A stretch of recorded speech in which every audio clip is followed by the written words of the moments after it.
สวัสดีลูกค้าอีกรอบนึงนะครับพอดีมีงานเข้ามาด่วนนะครับก็เป็นท่อชุดท่อนะครับท่อของ Swift 2012ตัวนี้เป็นทรง GTI เป็นยังไงนะครับไปดูกันเนื่องจากอันเก่าลูกค้าใส่มาเป็นเหล็กงานเหล็กธรรมดานะครับซึ่งไม่ใช่งานมิเนียมแท้ลอกแล้วก็เสียงไม่เพราะด้วยครับแต่อันนี้มาดูงานของเรานะครับผมเดี๋ยวเราจะพาไปชมกันเลย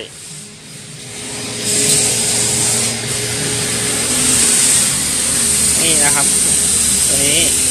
เป็นท่อเก่าของลูกค้านะครับตัวนี้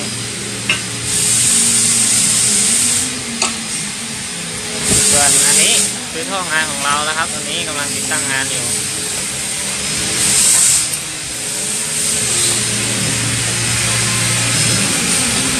นี่นะครับเงาวับเลยนะครับ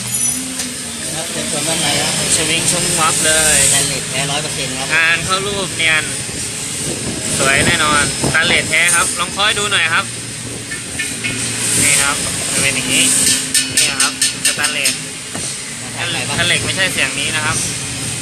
นี่นะครับพอต่อหน้าแป้นทำมาสังเกตนะครับจะมีประเก็นนะครับ